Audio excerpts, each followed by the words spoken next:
और ग के कहे से गिरि गुमान गल जात है। वा के कहे से विष्णु दूत निमेवरन हो, और ता के कहे से भव सागर तर जात है। भाग कहोगे तो भाग के खुल जाएंगे प्यारे, गा कहोगे तो गिरगुमान गल करके नाश हो जाएगा, वाह कहेंगे तो विष्णु के दूत आएंगे हमारे पास, और ता कहेंगे तो हम भव सागर से तर जाएंगे। अक्षर के सुनते एक जन्म को विनाश हो, और द्वय के सुनते भाव द्वैत मिट जात है।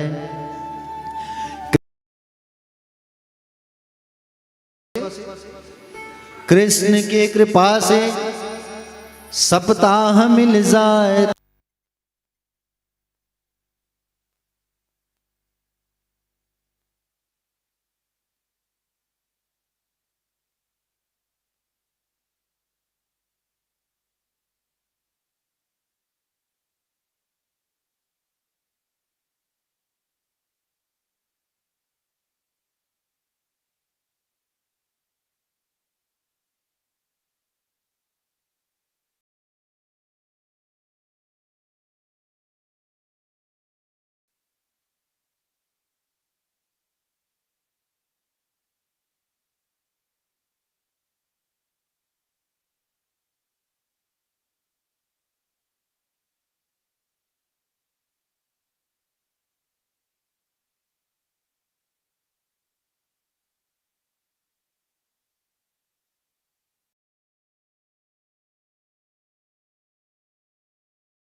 तो फिर ऐसे चलते हैं मानो दौड़ रहे हैं वृंदावन में, तूता गांव में नहीं, ठीक है।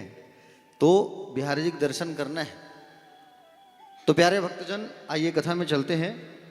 देखिए भागवत में सबसे पहले एक श्लोक आता है, उसको हमको जानना बहुत जरूरी है। जिनकी कथा सुन रहे हैं उनके बारे में ही वो श्लोक है भागवत में। सच्चिदानंद रूपाय विश्वोत्पत्त्यादि हेतवे तापत्रय विनाशाय श्री कृष्णाय वयम नुमा। सच्चिदानंद शब्द को ही समझना होगा हमको। सत धन चित धन आनंद, सच्चिदानंद।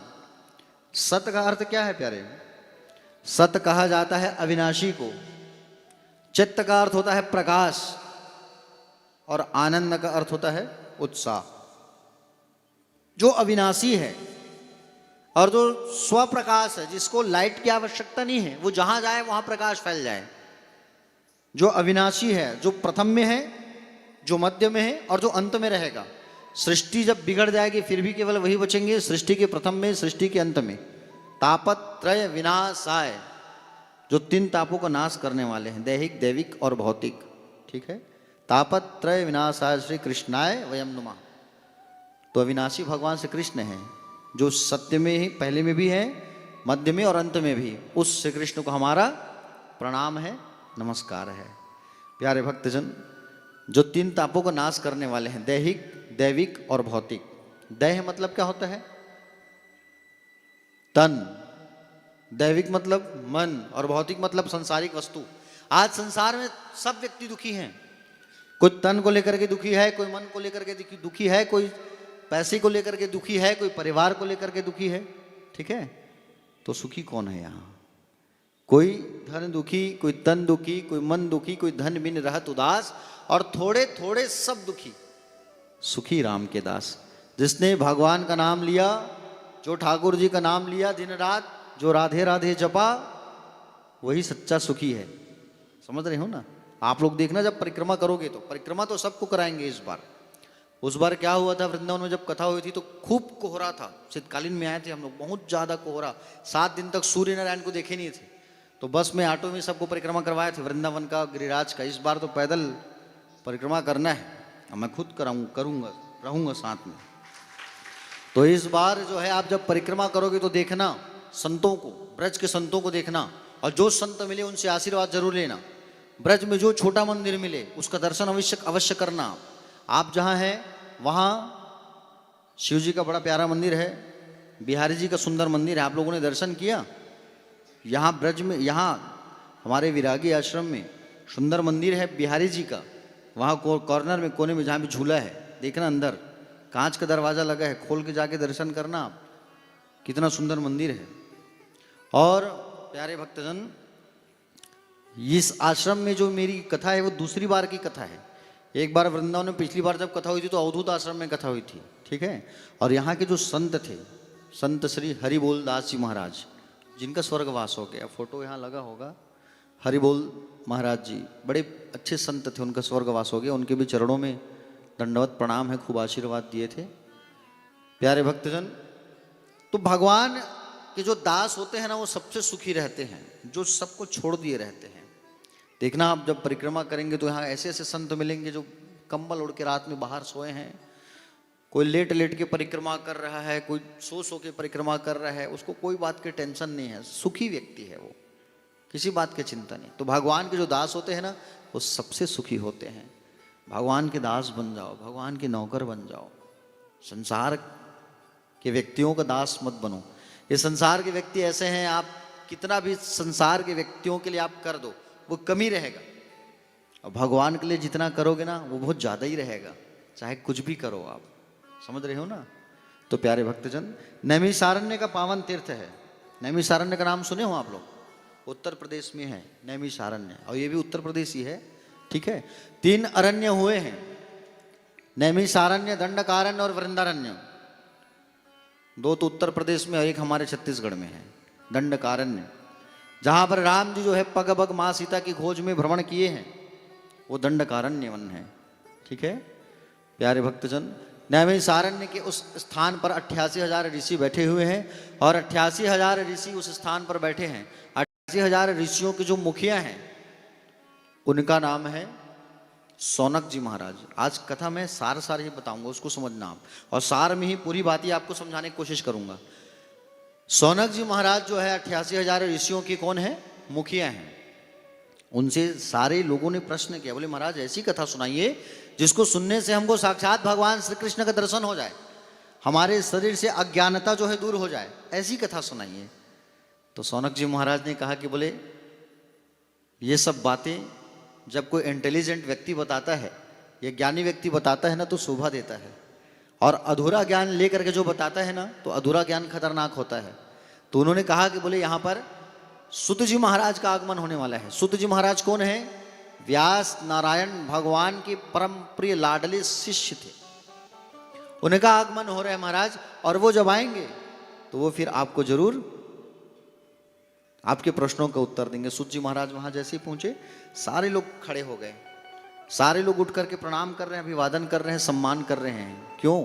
अरे वहां तो बड़े बड़े उम्र वाले भी ऋषि मुनि थे, लेकिन सुत जी महाराज का प्रणाम क्यों किया? सुत जी महाराज का प्रणाम इसलिए किया क्योंकि वो ज्ञानी हैं। बड़े बड़े महात्मा लोग भी उनका प्रणाम कर रहे हैं। पूजनी कौन होता है? ना धनवान व्यक्ति पूजनीय होता है, ना ही जातिवाद जो जाति से बड़ा होता है वो पूजनीय होता है, नहीं। जिसकी आयु बड़ी होती है क्या वो पूजनीय होता है? नहीं। जो ज्ञानी होता है ना वो पूजनीय होता है, चाहे वो 10 साल का हो, चाहे 20 साल का, चाहे 100 साल का, जो ज्ञानी होता है। तो वहाँ ज्ञानी कौन है? सुत जी महाराज। सुत जी महाराज को देख करके सारे लोग खड़े हो गए, और सारे लोग खड़े होकर के सुंदर प्रणाम करने लगे, उनको स्थान दिए। स्थान देने के बाद में प्रश्न किया, बोले महाराज कृष्ण प्राप्ति क्रम शाश्वत साधनम तद्वदाधुना, बोले ऐसी कथा रसपान कराइए जिस कथा को सुनने से हमको साक्षात कृष्ण की प्राप्ति हो जाए। तो कहे बोले ये कथा तो श्रीमद् भागवत की कथा है, जिससे साक्षात भगवान श्री कृष्ण की प्राप्ति हो सकती है, साक्षात श्री कृष्ण की प्राप्ति। साक्षात भागवत की कथा जो है प्यारे साधारण कथा नहीं है। इस भागवत की कथा को कभी आप हल्के में मत लेना। 17 पुराणों की जब रचना हुई, व्यास नारायण भगवान का मन विचलित था। अभी कथा में आएगा, मैं बताऊंगा। 17 पुराण की रचना उन्होंने कर दिया था। उस 17 पुराण में शिव महापुराण भी शामिल है, ठीक है। उस 17 महापुराण में पद्म पुराण भी शामिल है, ब्रह्म वैवर्त पुराण भी शामिल है, गरुड़ पुराण भी शामिल है, सारे पुराण। मन जब विचलित था तब उन्होंने पुनः पुराण की रचना की। सारे पुराणों के सार, और जिस पर विशेष रूप से श्री बांके बिहारी जी की चरित्र का वर्णन किया गया, वो है भागवत। भागवत जो है कोई साधारण, कभी मत समझना कि ये पीला कपड़े में लपेटाया हुआ है, ये साधारण है, कभी नहीं सुनना, कभी मत समझना। भागवत जो है प्यारे साक्षात श्री कृष्ण है। श्रीमद् भागवत अभी प्रत्यक्ष कृष्ण वही। काले काले मोटे अक्षर जो है वो स्वयं कौन है? गोपिकाएं हैं। जिस ब्रज की गोपिकाएं जिसकी कथा सुनोगे, पीछे का जो सफेद का जो पन्ना है वो स्वयं श्री जी है। श्री जी मतलब राधा रानी, जिनकी कृपा से भागवत की कथा आप सुन रहे हो, श्री जी, ठीक है। भागवत के सामने श्रीमद का शब्द लगता है। श्रीमद, श्री का अर्थ होता है राधा रानी, मद का मतलब होता है पूर्ण। जो राधा रानी की कृपा से पूर्ण है वो है श्रीमद भागवत। संपूर्ण भागवत जो है साक्षात श्री कृष्ण है प्यारे, साक्षात श्री कृष्ण है। सूत जी महाराज ने कहा कि बोले श्रीमद् भागवत की कथा, जिस कथा को सुखदेव जी ने राजा परीक्षित को सुनाया था, वो पावन कथा आपको सुनाएंगे। क्या है? एक समय की बात है, नारद जी महाराज जो है सारे लोगों में भ्रमण करते करते करते बद्री आश्रम की ओर पहुंचे। बद्री आश्रम का नाम सुने हो? गए हैं आप लोग बद्री आश्रम? कितने लोग गए हैं? बद्रीनाथ नहीं गए हैं? अच्छा ठीक, अपर्णा दीदी गई है। तो बद्री विशाल क्षेत्र, जहां पर सनकादिक मुनियों का सुंदर स्थान। सनकादिक मुनि कौन है बता रहा हूं, 2 मिनट सुनिए। जब ब्रह्मा जी सृष्टि की निर्माण जब कर रहे थे ना, तो सबसे पहले उनकी उत्पत्ति हुई थी। 4 भाई, सनक, सनंदन, सनातन, सनत कुमार, चारों भाइयों को कहा कि जाओ शादी करो बेटा और सृष्टि के निर्माण कार्य को आगे बढ़ाओ। इन्होंने मना कर दिया, बोले हमें शादी नहीं करना, बोले हम केवल भगवान की माला जपेंगे, हम माया में नहीं फंसना चाहते। इसलिए आप हमें निवेदन करो कि बोले आप जो है इतना कृपा कर दो कि आप हमें 5 साल तक ही बनाए रखना, 5 साल से 6 साल मत करना। ये 4 महात्मा, सनक, सनंदन, सनातन, सनत कुमार, ये 5 साल के ही बने रहते हैं। सनकादिक मुनि भगवान के 24 अवतारों में से एक अवतार है। इनसे जब मुलाकात हुआ नारद जी का मुंह उतरा हुआ था। पूछा, बोले क्या बात है महाराज, क्यों एकदम उदास लग रहे हो आप, जान सकते हैं हम? बोले आप तो हमेशा प्रसन्न रहते हैं, आज आप एकदम उदास लग रहे हो, क्या बात है बताइए। तब उन्होंने कहा कि बोले बात ऐसा है कि मैं गया हुआ था, कहाँ? बोले वृंदावन धाम। वृंदावन धाम जब मैं आया तब मैंने यहाँ देखा एक स्त्री रो रही थी, खूब चिल्ला चिल्ला के, और उस स्त्री के सामने 2 पुरुष अचेत अवस्था में पड़े हुए थे। वो स्त्री मुझे देखकर क्यों रोने लगी? मैं उनके पास गया, जाके पूछा, बोले आप कौन है देवी? तब उन्होंने कहा मेरा नाम भक्ति है। और ये दोनों कौन हैं? तो बोले ये दोनों मेरे पुत्र हैं, ज्ञान और वैराग्य। बोले आप नवयुवती हो और ये बुजुर्ग हैं, बात समझ नहीं आया? तो ये भक्ति मैया ने कहा कि बोले आज भक्ति तो सब करते हैं लेकिन ज्ञान और वैराग्य कोई अपने जीवन में उतारता नहीं है, इसलिए दोनों बूढ़े हो गए हैं। ज्ञान और वैराग्य को कोई उतारता नहीं है जीवन में। देखना, भक्ति करने वाले, भजन करने वाले तो 100 लोग होंगे, लेकिन उस आध्यात्मिक को अपने जीवन में उतारने वाला कोई 1 या 2 ही व्यक्ति होता है। इसलिए आज ज्ञान वैराग्य बूढ़े हो गए। महाराज आप अगर कृपा कर दो तो ये जवान हो जाए, खड़े हो जाए। नारद जी ने खूब प्रयास किया ज्ञान और वैराग्य को जगाने का, लेकिन वो नहीं जागे।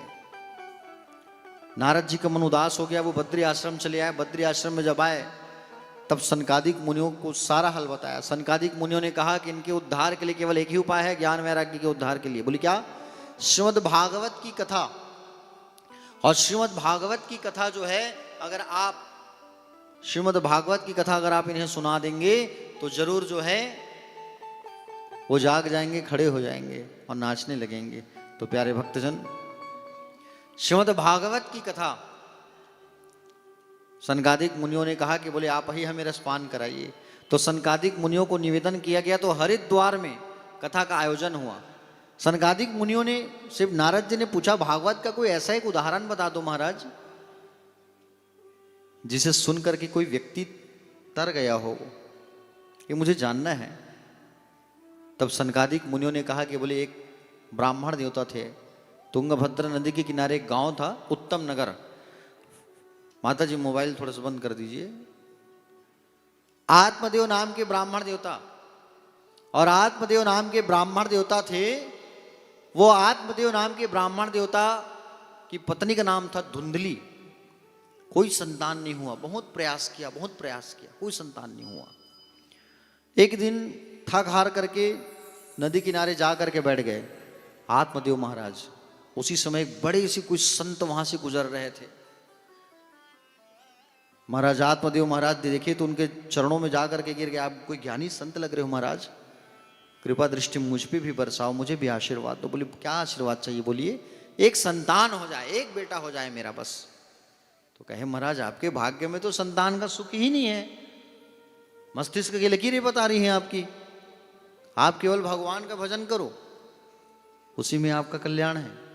लेकिन उन्होंने नहीं माना, कहे मुझे एक संतान दे ही दो। आप नहीं दोगे तो मैं आपके चरणों में अपने माथे को पटक पटक के मर जाऊंगा मैं, आप जानो क्या करना है। परेशान हो गए संत जी, तुरंत अपने थैले से एक फल निकाले, फल निकाल करके दे करके कहे कि लो इस फल को अपनी पत्नी को खिला देना, वो गर्भवती हो जाएगी। दौड़े दौड़े महाराज आए और आकर के अपनी पत्नी को उस फल को दे दिए, कहे इस फल को तुमको खाना है। धुंधली कहे मैं इस फल को नहीं खाऊंगी। बोले क्यों? बोले मैं 9 महीना बच्चे को अपने गर्भ में नहीं रख सकती, आज मैं घूम रही हूं इधर उधर, घूमना बंद हो जाएगा, खाना पीना बंद हो जाएगा। बोले मैं नहीं रख सकती, मुझसे ये प्रसव पीड़ा नहीं हो सकता, बच्चा आएगा मलमूत्र त्याग करेगा, ये मुझसे नहीं हो सकता। बोले अच्छा। फल को तो उसने रख लिया, धुंधली ने पति से झूठ कह दिया कि मैं खा लूंगी, लेकिन फल को खाई नहीं। फल को किसको दे देती है? अपनी छोटी बहन को बुला के सारा समस्या बता देती है, बहन ऐसा ऐसा समस्या है। उसकी बहन ने उसे शिक्षा दीक्षा दे दिया कि तू इस फल को मत खा, तेरे घर जो एक गाय है उस गाय को खिला देना, मैं 1 माह के गर्भ से हूं, जब मेरा संतान होगा तो ला करके मैं तुमको दे दूंगी चुपचाप, तुम बस इतना करना कि जीजा जी से कह देना मैंने फल खा लिया। उसने वैसा ही किया। जब उसकी बहन का बेटा हुआ तो चुपचाप ला करके वो दे देती है धुंधली को। ब्राह्मण देवता को जा करके बता दिया कि मेरा बेटा हुआ है, बेटा हुआ है। अब तो महाराज खुशी से नाचने लगे, बेटा हुआ है। नाम रख दिया गया धुंधकारी। क्या नाम रख दिया गया? धुंधकारी नाम रखा गया। कुछ दिनों के बाद, 3 से 4 महीने के बाद, जिस गाय को फल खिलाया गया था उसी गाय के गर्भ से एक मनुष्य का जन्म हुआ। गाय के गर्भ से, कभी सुने हो आप लोग कि गाय जो है आदमी को जन्म दे? लेकिन ऐसा हुआ है हमारे शास्त्र में, समझ रहे हो ना। संत का आशीर्वाद, ब्राह्मण का आशीर्वाद कभी फैल नहीं होता। संत ने आशीर्वाद दिया था। संत हृदय नवनीत समाना, संतों को जब हृदय होता है सागर के समान होता है। वो उस फल को खाने से गौ माता के गर्भ से एक मनुष्य का जन्म हुआ। शरीर पूरा आदमी का था भैया, कान केवल गाय के समान था, लंबा लंबा ऐसा चिपका हुआ। नाम पड़ा गोकर्ण। गौ मतलब गाय और कर्ण मतलब कान। क्या नाम पड़ा? गोकर्ण। प्रेम से बोलो गोकर्ण जी महाराज की। गोकर्ण नाम पड़ा। और गोकर्ण जी महाराज और वो धुंधकारी दोनों बच्चे बड़े होने लगे। एक तो गलत संगति में पड़ गया, कौन? धुंधकारी। और एक जो है सज्जन व्यक्ति निकला। गोकर्ण पंडितों ज्ञानी, धुंधकारी महाखला। महाखला मतलब दुष्ट निकला, शत्रु निकला। गांव के बच्चों को बिगाड़ने लगा, खुद ही बिगड़ गया, नशा करने लगा, गलत संगति करने लगा। धुंधकारी। देखो ये संगति जो होती है ना, वो मनुष्य को बिगाड़ भी देती है और बना भी देती है। इसलिए चाहिए हमेशा संगत करो साधु की, ठीक है। संगत करना है ना तो अच्छे लोगों की संगत करो। ये संगत जो है मनुष्य को गलत राह में ले जाने का कार्य करती है। इससे हमको बचना है प्यारे। अपने बच्चों को खासकर खूब संस्कार दो, गलत संगति से बचाओ। बच्चों को अगर संगति अच्छी मिल गई तो वो अच्छे मार्ग में जाएंगे, गलत संगति मिल गई तो तो वो गलत मार्ग में जा सकते हैं। दोनों बच्चे बड़े हो गए, गांव के सारे बच्चों को बिगाड़ दिया इसने। किसने? धुंधकारी ने। गांव वाले आके शिकायत करने लगे, महाराज एक बेटा है, संभालो।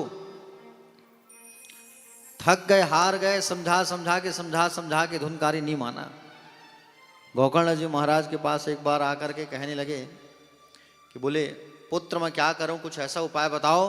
बोले मैं इस बालक से थक हार गया हूं। गोकर्ण जी महाराज तो संत थे ना, उन्होंने कहा कि ये सब छोड़ो पिताजी, भगवान का भजन करो, सत्संग करो, इसी में सबका कल्याण है, बाकी सब छोड़ो। मैं तो जा रहा हूं चारों धाम की यात्रा करने, बोले आप भी चलो मेरे साथ भजन करने। गोकर्ण जी महाराज चारों धाम की यात्रा करने निकल गए और आत्मदेव ब्राह्मण देवता जो है जंगल की ओर, वन की ओर प्रस्थान कर लिए भगवान का भजन करने के लिए। प्यारे, भजन करने के लिए कोई अनुकूल समय का इंतजार कभी मत करना, ठीक है? जब समय मिल जाए भजन कर लेना।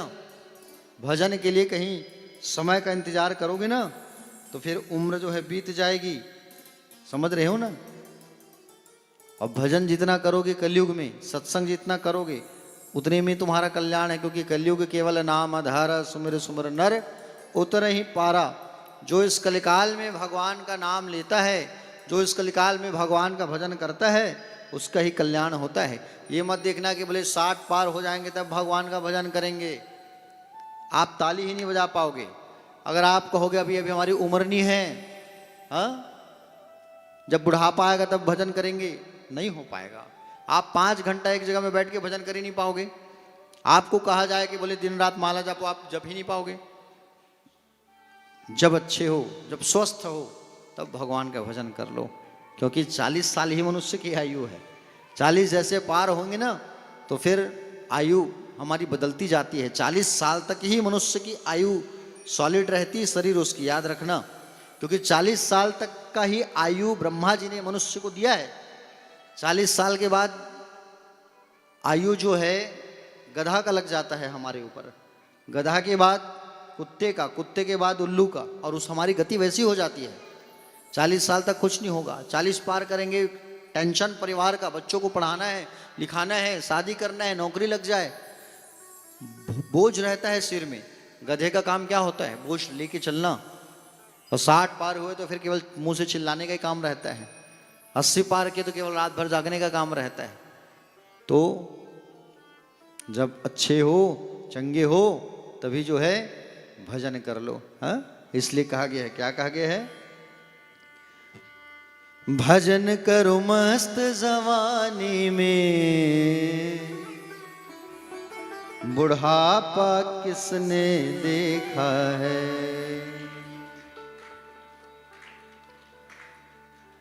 सभी गाइए, साथ में गाना। भजन करो मस्त जवानी में, बुढ़ापा किसने देखा है। भजन करो मस्त जवानी में, बुढ़ापा किसने देखा है। भजन करो मस्त जवानी में, बुढ़ापा किसने देखा है। भजन करो मस्त जवानी में, बुढ़ापा किसने देखा है। भजन करो मस्त जवानी में, बुढ़ापा किसने देखा है। भजन करो मस्त जवानी में, बुढ़ापा किसने देखा है।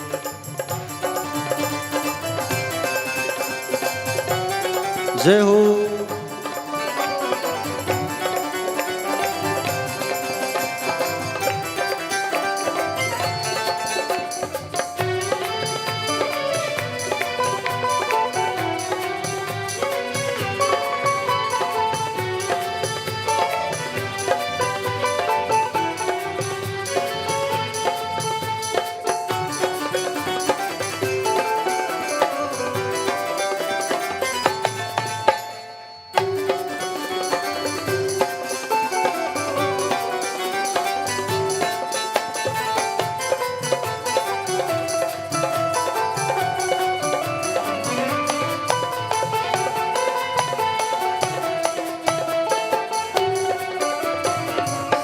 कान से बहरे हो जाओगे, कान से बहरे हो जाओगे, भजन तुम सुन नहीं पाओगे, भजन नहीं सुन कहीं पाओगे। कान से बहरे हो जाओगे, कान से बहरे हो जाओगे, भजन तुम सुन नहीं पाओगे, भजन तुम सुन नहीं पाओगे। भजन सुन मस्त जवानी में बुढ़ापा किसने देखा है, भजन करो मस्त जवानी में बुढ़ापा किसने देखा है। भजन करो मस्त जवानी में बुढ़ापा किसने देखा है, भजन करो मस्त जवानी में बुढ़ापा किसने जय देखा हो।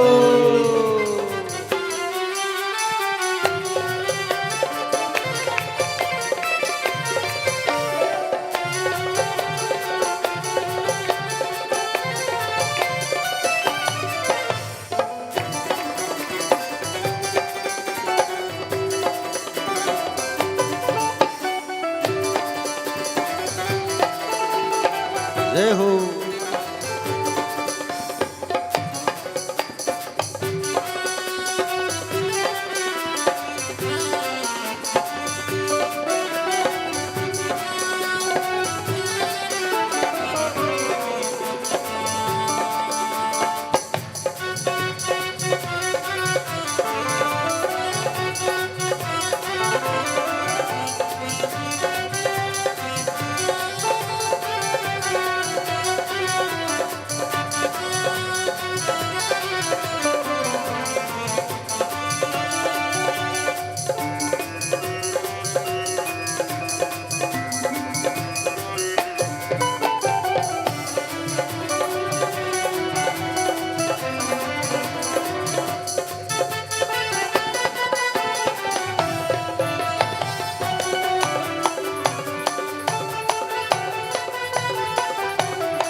हाथ से लूले हो जाओगे, हाथ से लूले हो जाओगे, माला तुम जप नहीं पाओगे, माल तुम जप नहीं पाओगे। हाथ से लूले हो जाओगे, हाथ से लूले हो जाओगे, माला तुम कर नहीं पाओगे, माल तुम कर नहीं पाओगे।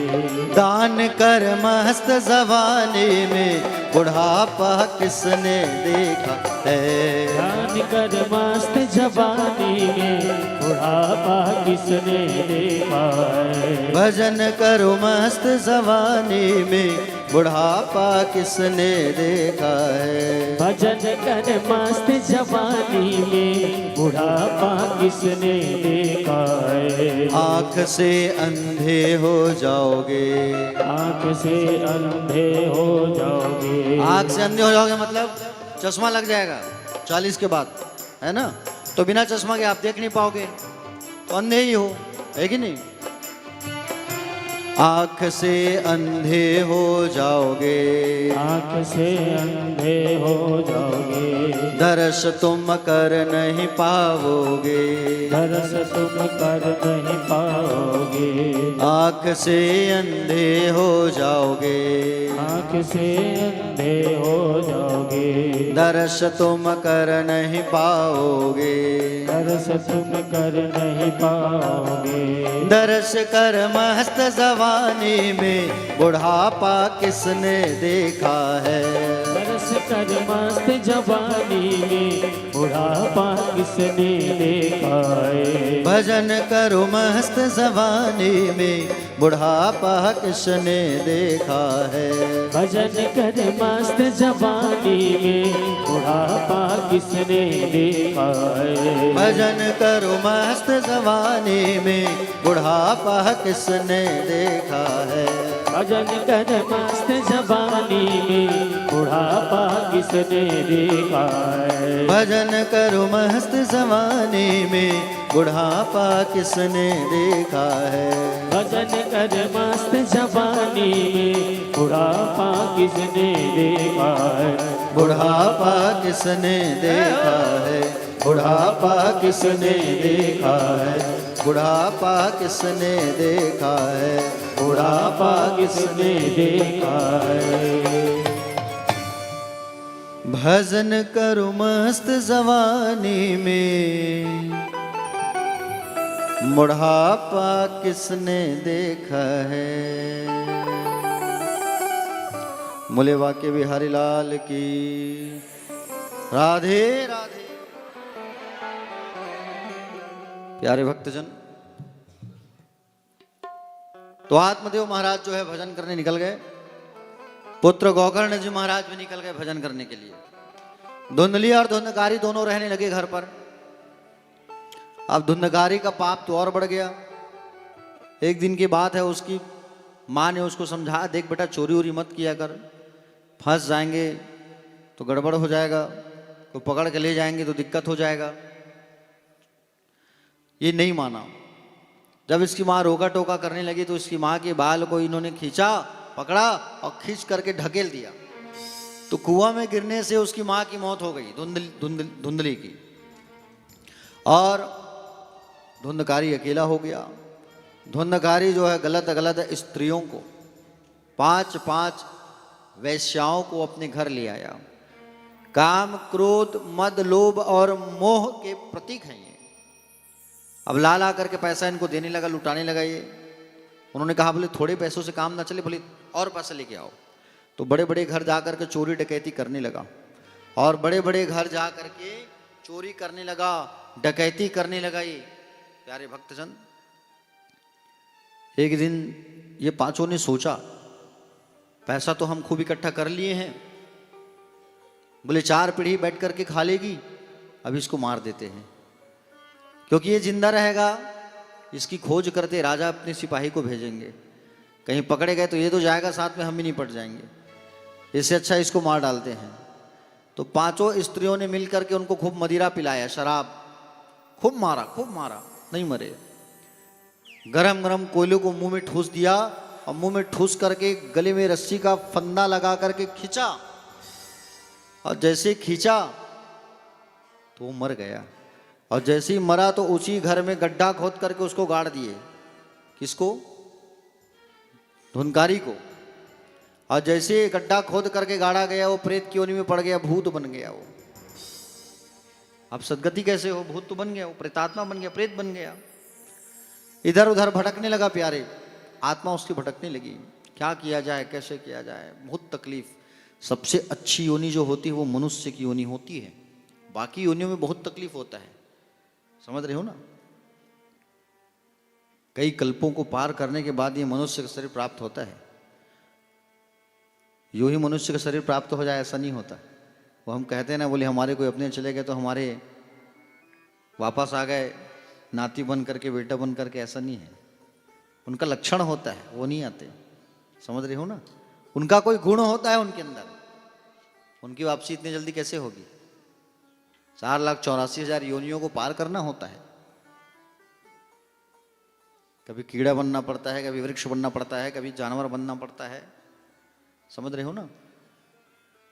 गोकर्ण महाराज जी चारों धाम की यात्रा करने निकले हैं। पिताजी तो वापस नहीं आए आत्मदेव जी। गोकर्ण जी महाराज कुछ समय बाद चारों धाम की यात्रा करके जब वापस आए, तो चारों धाम की यात्रा करके जैसे ही वापस आए, तो प्यारे भक्तजन, चारों धाम की यात्रा करके जैसे ही वापस जब आए, तब उन्होंने देखा कि बोले घर में तो कोई नहीं है, सन्नाटा छाया है। घर में दरवाजा खोल के आराम करने लगे। जैसे आराम करने लगे तब देखा रोने की आवाज आ रही है, चिल्लाने की आवाज आ रही है। कमंडल से जल निकाला और जल निकाल करके जैसे छिड़काव किया, और छिड़काव जैसे किया तो वो बोलना चालू किया। बोले कौन हो तुम? बोले भाई, मैं तुम्हारा बड़ा भाई हूं, धुंधकारी। बोले तुम कैसे मर गए? सारा घटना बताया। बोले मैं प्रेत की योनि में पड़ गया हूं, भूत बन गया हूं, मुझे मेरा उद्धार करवा दो आप, मोक्ष चाहिए, मुक्ति चाहिए। तो कहा मुक्ति चाहिए तो केवल एक ही उपाय है, मुक्ति का केवल एक ही साधन है, तुम्हारे नाम से मुझे पिंडदान करना होगा। अब वो पिंडदान करने के लिए गया जी चले गए महाराज, गया जी जाके पिंडदान किए, गया जी में पिंडदान करना चाहिए, लेकिन गया जी कब जाना चाहिए? कई लोग गया जी जाते हैं क्या कहते हैं, अरे हमन तो गया जी लागे हैं अब पितर नहीं मानन, है नहीं, ऐसे कहते हैं।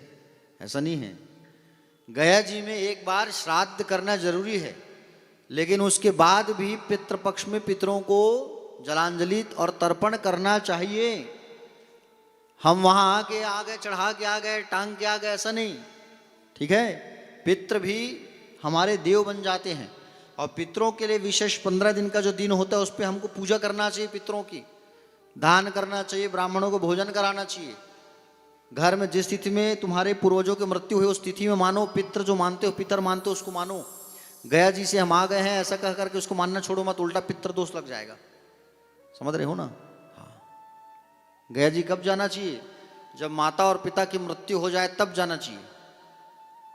मैंने तो कई लोगों को देखा है कि बोले माँ बाप जिंदा है फिर भी गया जी चले जाते हैं, घूमने जा रहे हैं महाराज। अरे घूमने का जगह नहीं है वो, समझ रहे हो ना।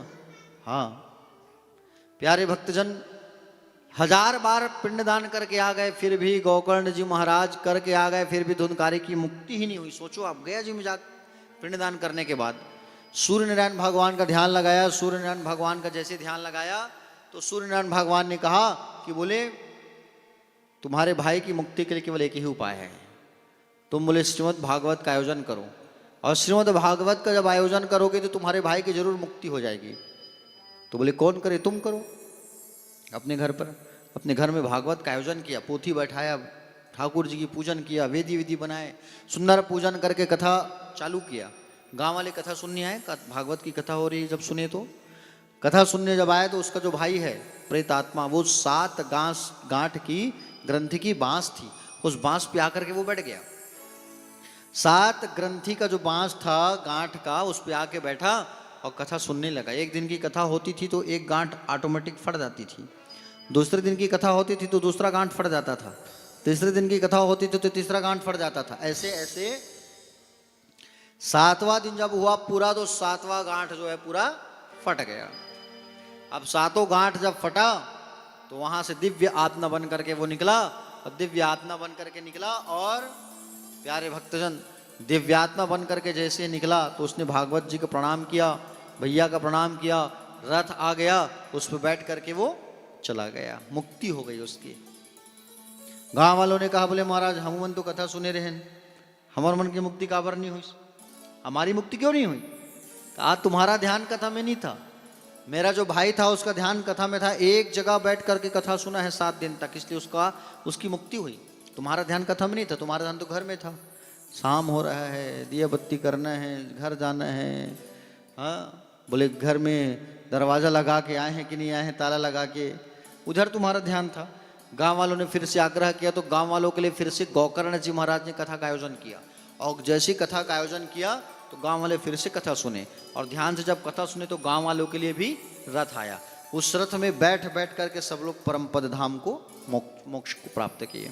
ये गोकर्ण महाराज की महात्म की कथा, सबका कल्याण हो गया।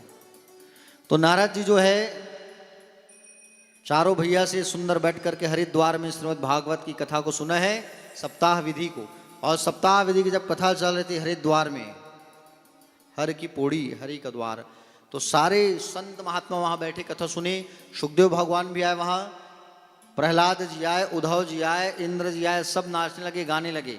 अंततः जिस दिन अंतिम दिन था उस दिन स्वयं श्री कृष्ण भगवान जो है सबको साथ लेकर के आए, गोप ग्वाल के साथ, और सबको दर्शन दिया प्यारे। सप्ताह विधि की कथा सुंदर सनकादिक मुनियों के द्वारा नारद जी ने सुनी। 7 दिन कथा कैसे सुनना चाहिए, कथा का ये नियम है प्यारे। कथा जब सुनो तो कथा जब भी सुनो, खैर अभी तो टाइम हम लोग लेट हो गए हैं, जब भी प्रातः काल कथा सुनने बैठो तो हल्का भोजन करके बैठो, या व्रत कर लो जिससे नींद ना आए। कथा सुनने बैठो तो किसी की निंदा ना करो, ठीक है। और वृंदावन धाम में आए हो, घर का टेंशन घर में छोड़ दो, घर की बात इधर उधर बिल्कुल यहाँ नहीं करना, ये वृंदावन है, यहाँ निंदा बिल्कुल नहीं करना, ठीक है। केवल यहाँ भगवान का भजन करना, भगवान का नाम लेना, ठीक है। राधे राधे बोलो और वृंदावन में डोलो, ठीक है। हाँ, तो हमको 7 दिन तक सात्विक आहार करना है, स्वच्छ भोजन करना है, शुद्ध भोजन, लहसुन प्याज बिल्कुल नहीं खाना। जो जो यहाँ नियम में है वो बिल्कुल फॉलो करेंगे हम लोग, क्योंकि हम सब की कथा है, ठीक है। लहसुन प्याज नहीं खाएंगे, कुमड़ा नहीं खाएंगे, मूली गाजर सलजम ये सब बंद रहेगा। देखो लहसुन प्याज खा सकते हो, पाप नहीं है, लेकिन तामसी भोजन में आता है वो। तामसी भोजन करोगे तो ये जो दिमाग है वो उग्र होता है, क्रोध का आगमन होता है और कथा में ध्यान नहीं लगता। शुद्ध आहार करोगे तो मन निर्मल रहता है, स्वच्छ रहता है। समझ रहे हो ना? हाँ प्यारे भक्तजन, भागवत के प्रथम स्कंद में हम प्रवेश करते हैं। आइए, प्रथम स्कंद पर सत्य को दर्शाया गया है, सत्यम परम धीमहि। 88,000 ऋषि बैठे हुए हैं, 88,000 ऋषि बैठे हुए हैं प्यारे, और सूत जी महाराज उनको कथा सुना रहे हैं। सूत जी महाराज से ऋषियों ने 6 प्रकार के प्रश्न किया। प्रश्न ये था कि बोले मानव का परम धर्म क्या है, मानव का कल्याण कैसे होगा, भगवान का नाम अजन्मा है तो भगवान का जन्म कैसे हुआ, वेद में भगवान के कितने अवतार हैं, ये सारा प्रश्न किया। सूत जी महाराज ने कहा कि बोले मैं आप लोगों के प्रश्नों का उत्तर जरूर दूंगा, लेकिन सबसे पहले सुखदेव भगवान का ध्यान करते हैं। कहा तो सुखदेव भगवान को प्रणाम किया सूत जी ने, और सुखदेव भगवान के जन्म की महिमा बताई। सुखदेव भगवान पहले क्या थे पता है? जिन्होंने राजा परीक्षित को कथा सुनाया वो तोता थे। पहले तोता के रूप में व्यास नारायण भगवान के पत्नी के गर्भ में आए, 12 साल तक गर्भ में वास किया, और 12 साल तक गर्भ में वास करने के बाद गर्भ से बाहर आए तो माता पिता को छोड़ करके जंगल चले गए वो, और जंगल में जाके रहने लगे। व्यास नारायण उनके पिताजी बहुत समझाया, चल बेटा चल, लेकिन वो नहीं माने, मुझे नहीं रहना आप लोगों के साथ। बोले मैं आप लोगों के साथ रहूंगा तो माया में फंस जाऊंगा, ऐसा कहा करके वो जंगल में जाके रहने लगे। अब सुखदेव जी जंगल में रहने लगे तो भागवत की कथा कैसे हुई होगी, कैसे सुने होंगे, कब सुने होंगे, ये डाउट मन में हो रहा होगा। सुनिए बता रहा हूं। सुखदेव भगवान वन में तो चले गए, व्यास नारायण भगवान का जो मन है वो बड़ा अशांत था। नारद जी आए आकर के पूछे, बोले आपका मन स्थिर तो है, शांत तो है, क्यों उदास लग रहे हो? तब बताया कि बोले मैं 17 पुराण के मैंने रचना किए, लेकिन फिर भी मेरे मन को संतुष्टि अभी भी लगता है, कोई कमी है, मैं कुछ भूल गया हूं। तब नारद जी ने 4 श्लोक में भागवत का श्लोक बताया, भागवत का अर्थ, चतुश्लोकी भागवत का ज्ञान दिया। किसको? व्यास जी को। और कहा कि इस 4 श्लोक को आप 18,000 श्लोक बना दो। 4 श्लोक को जब आप 18,000 श्लोक बना दोगे तो आपका जीवन पूर्ण हो जाएगा।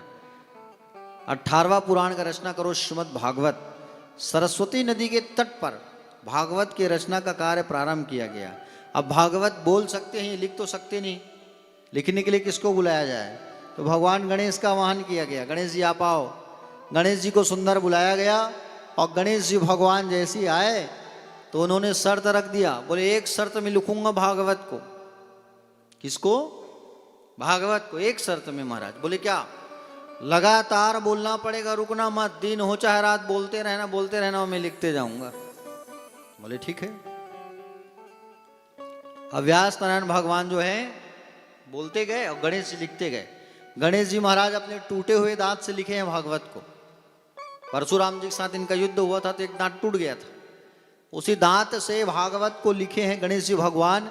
जब लिखते गए, अब व्यास नारायण भगवान थक गए बोलते बोलते, शाम हो गया है, दिया बत्ती करना है। अब गणेश जी शर्त रखे हैं कि छोड़ के मैं चुप हो जाऊंगा तो भग जाएंगे, भागवत का लेखन कार्य अधूरा हो जाएगा, तब क्या किया जाए। तब इन्होंने दिमाग लगाया। क्या दिमाग लगाया? बोले कुछ कुछ संस्कृत के ऐसे ऐसे शब्दों को मैं पेश कर दूं ताकि गणेश जी को सोचने में समय लग जाए और मेरा काम भी बन जाए।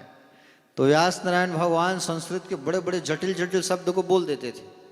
गणेश जी कहे कि यहाँ मात्रा कौन सा मुझे लगाना है, मात्रा मिस्टेक भी नहीं करना है, बिल्कुल साफ राइटिंग। बोले क्या है यहाँ पे, बोले क्या है, कौन सा मात्रा लगाऊं, क्या लगाऊं, कैसे करूं, ऐसा विचार कर ही रहे थे, करते थे। उतने में वो दिया जला के आ जाते थे व्यास नारायण। नहाना है तो फिर जटिल जटिल शब्दों को बोलते थे, वो सोचते थे गणेश जी, उतने में नहा के आ जाते थे, तब बताते थे मैंने ये कहा है, फिर लिखने का काम चालू। ऐसे ऐसे भागवत का जो लेखन का जो कार्य है वो पूरा हो गया। और भागवत का जो लेखन का जो कार्य है प्यारे, वो जैसे पूरा हुआ, भागवत के लेखन का कार्य जब पूरा हुआ तो गणेश जी वहां से चले गए। और गणेश जी जैसे वहां से गए तो उसी समय युगल किशोर भगवान, युगल किशोर मतलब राधा जी और श्री कृष्ण जी, आके व्यास नारायण को दर्शन दिए। समझ रहे हो ना? आ करके व्यास नारायण भगवान को दर्शन दिए सरस्वती नदी के किनारे। सरस्वती क्या है?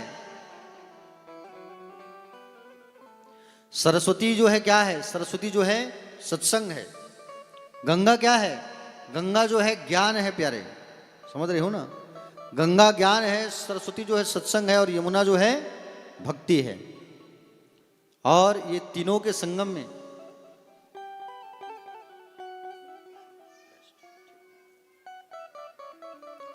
तो गंगा जो है ज्ञान है, सरस्वती सत्संग है, और यमुना कौन है? भक्ति है। यमुना किनारे जाने से क्या प्राप्त होता है? भक्ति की प्राप्ति होती है यमुना किनारे जाने से, याद रखना। और यमुना के किनारे हैं हम, यमुना के किनारे ठाकुर जी का शाश्वत वास होता है। एक आध दिन जब भी समय मिलेगा ना, तो आप लोग जो यमुना में जाकर डुबकी लगा लेना, ठीक है? यमुना में जब तक नहीं नहाओगे तो ब्रज आना अधूरा रहता है। यमुना में हम स्नान नहीं किए, यमुना का जल का पान नहीं किए, रमण रीति में लोटपोट नहीं हुए, गिरिराज की परिक्रमा नहीं किए, गिरिराज मतलब गोवर्धन, तो वृंदावन आना हमारा अधूरा रहता है। इसलिए इन कार्यों को हमको करना बहुत जरूरी है प्यारे, ठीक है? हाँ, भले सर्दी पकड़ेगा तो पकड़ेगा, हर रूम में गीजर तो लगा है, गर्म पानी में नहाएंगे, ठंडा में नहीं नहाएंगे ऐसा मत सोचना। एक दिन जाके यमुना जी में नहा लेना, ठीक है? यमुना जी में जरूर नहाना। और रमन रेत तो आप लोगों को लेके जाएंगे ही बस में, हो सकता है कल वल। तो प्यारे भक्तजन, सुंदर भागवत का लेखन कार्य पूर्ण हुआ। व्यास जी ने भागवत को लिखा, उसके पश्चात सुनाने वाला कहाँ है? जंगल में है। सुनाने वाला जंगल में है और भागवत की रचना इन्होंने कर दिया। सुनाने वाला जंगल में, तो सुनाएगा कैसे राजा परीक्षित को? व्यास नारायण भगवान जो है अपने दो चार शिष्यों को भागवत का कुछ कुछ श्लोक सिखा पढ़ा के भेजते थे। जाओ जंगल में जाके गाय चराते चराते गाना, और जा करके ये गाते थे। हाँ, बरह पीड़म नटवर वपो कर्णयो कर्णिकारम विभ्रदवासा कनक कपिशम वैजयंतीम चमालाम। ये आधा श्लोक है प्यारे, और इस आधे श्लोक को जैसे ही गाते थे व्यास जी के शिष्य, गाय चराते चराते गाते थे, गुनगुनाते थे। अब ये श्लोक किसके कान में चला गया? सुखदेव भगवान को हड़बड़ा गया, अरे बाप रे, भागवत की श्लोक है ये, मुझे सुनना है, मुझे जानना है। तुरंत उन शिष्यों के पास आए और शिष्यों के पास आके कहे, भैया आगे की सुनाओ, मुझे सुनना है। बोले आगे की सुनना है तो तुम्हारे पिता के पास जाना होगा, हमें केवल इतना ही सुनाया गया है, पढ़ाया गया है। भागवत के और श्लोक को जानना है, कथा सुनना है तो पिता के पास चलो। तो सुखदेव जी जो 12 साल तक माँ के गर्भ में रहे, 12 साल के अवस्था में जंगल चले गए, वो वापस आए। वापस आके पिता से क्या सुने हैं? भागवत की कथा को सुने हैं, और सुन करके वापस जंगल चले गए। वापस आए नहीं ये सुखदेव जी महाराज, ठीक है? महाभारत का युद्ध था प्यारे। महाभारत का जो युद्ध है, वो महाभारत का युद्ध जैसे समाप्त जब हुआ, तो सारे के सारे कौरव मारे गए महाभारत के युद्ध में।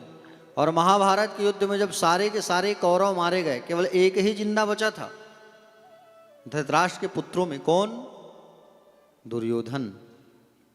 और दुर्योधन जो है अकेले बचा था, वो कुरुक्षेत्र के मैदान पे यूं ही अधमरा पड़ा हुआ था प्यारे। उनका जो मित्र था अश्वत्थामा, द्रोणाचार्य का बेटा, आकर के कहा, मित्र तुम्हारी ये दशा जिसने किया है ना, उसे मैं जीवित नहीं छोड़ूंगा, इन पांडवों की ऐसी दशा करूंगा, इन पांडवों के गले को काट करके ला करके मैं आपके सामने प्रस्तुत कर दूंगा। दुर्योधन का, भैया हम सब मर गए, कोई बचे नहीं है। दुर्योधन कैसे पड़ा है युद्ध भूमि में? भीम भैया ने इनको मारा है, और मार करके अधमरा करके छोड़ दिया है। बोले हम सब निपट गए और तुम अकेले ही काम करूंगा बोल रहे हो, ठीक है तुम भी प्रयास करो। तो ये अश्वत्थामा जो है रातों रात आया कहाँ? पांडवों के शिविर में, पांडव जहाँ रहते थे। पांडव के जो बच्चे थे वो पांडव के समान ही दिखते थे, हूबहू टू कॉपी एकदम। युधिष्ठिर का बेटा युधिष्ठिर के जैसे, भीम का भीम के जैसे, अर्जुन का अर्जुन के जैसे। उस दिन भगवान जो है इन सब को उठा के गंगा स्नान कराने ले गए। पांचों पांडव के जो पुत्र थे वो शयन कर रहे थे। उसी समय अश्वत्थामा आया तलवार लेकर के, पांचों बच्चों के सिर को काट दिया। और पांचों बच्चों के सिर को काट करके मुंडी को पकड़ करके कहाँ ले आया? दुर्योधन के सामने। दुर्योधन देख के जान गया ये पांडव के सिर नहीं मित्र, तुमने गलत कर दिया।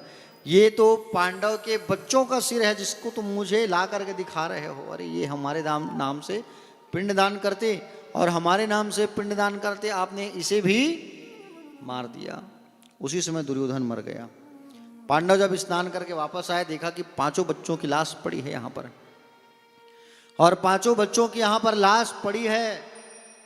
जैसे ही देखा तो पांचों बच्चों की मां द्रौपदी खूब रोने लगी, खूब रोने लगी। प्यारे भक्तजन, अर्जुन ने संकल्प ले लिया जब तक मेरे बच्चों का हत्यारा पकड़ा ना जाएगा मैं जल ग्रहण नहीं करूंगा। पूछताछ किया गया, बोले यहाँ कौन आया था? मालूम चला यहाँ पर अश्वत्थामा आया था। अश्वत्थामा आया था तलवार लेकर के। अश्वत्थामा का पीछा करने के लिए महाराज अर्जुन निकल पड़े। अर्जुन जैसे ही निकल पड़े तो अर्जुन को आते देख करके अश्वत्थामा ब्रह्मास्त्र का प्रयोग कर दिया। भगवान श्री कृष्ण चंद्र ने कहा कि तुमने ब्रह्मास्त्र चलाओ अश्वत्थामा के ऊपर। ब्रह्म प्राकट्य होकर के कहे, आसमान से आवाज आए कि सब अपने अपने ब्रह्मास्त्र को वापस लो, नहीं तो सृष्टि का विनाश हो जाएगा। अर्जुन अपने ब्रह्मास्त्र को वापस तो ले लिया, लेकिन अश्वत्थामा को ब्रह्मास्त्र को वापस लेना आता ही नहीं था। ये विद्या उन्होंने सीखा ही नहीं था। अब वो कहाँ डाले उस बाण को? अश्वत्थामा ने विचार किया, मैं पांडव के बच्चों को तो मैंने मार दिया, ये जो बाण है उस बाण को मैं उत्तरा के गर्भ में छोड़ देता हूं। उत्तरा कौन है? अर्जुन की बहू, समझ रहे हो ना? अर्जुन की पत्नी सुभद्रा, अर्जुन का बेटा कौन? अभिमन्यु, अभिमन्यु की पत्नी उत्तरा। उत्तरा के गर्भ में उस ब्रह्मास्त्र को छोड़ दिया उसने। और ब्रह्मास्त्र को जैसे ही छोड़ा, प्यारे भक्तजन, ब्रह्मास्त्र को जैसे ही छोड़ दिया तो उत्तरा दर्द के मारे व्याकुल होने लगी। इधर भगवान ने अश्वत्थामा को कहा, पकड़ो अर्जुन। अश्वत्थामा को पकड़ा और कहा, चल द्रौपदी के सामने। द्रौपदी के सामने उनको ला करके खड़ा कर दिया। द्रौपदी से पूछा कि बताओ द्रौपदी क्या करने हैं? द्रौपदी ने कहा, इसे छोड़ दो। अर्जुन ने कहा, कैसी बात कर रही हो तुम? बोले, जो हमारे पांचों बच्चों का हत्यारा है तुम उसे छोड़ने के लिए कह रही हो? छोड़ने के लिए मत कहो, ये हमारे 5 बच्चों का हत्यारा है। बोले, छोड़ दो स्वामी। बोले, क्यों? ये तुम्हारे गुरु महाराज का बेटा है, गुरुदेव का बेटा है, और अगर तुम इसे मार दोगे तो तुम्हारी गुरु माँ का क्या हाल होगा जो आज मेरा हाल हो रहा है। छोड़ दो इन्हें, मत मारो।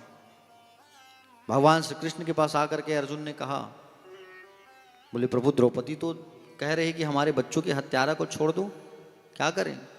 भगवान ने कहा, इसके मस्तिष्क में मणि है, उस मणि को छीन लो, निकालो, इसके बालों को काट करके छोड़ दो, और इसने जो काम किया है उसके लिए मैं इसे श्राप देता हूं।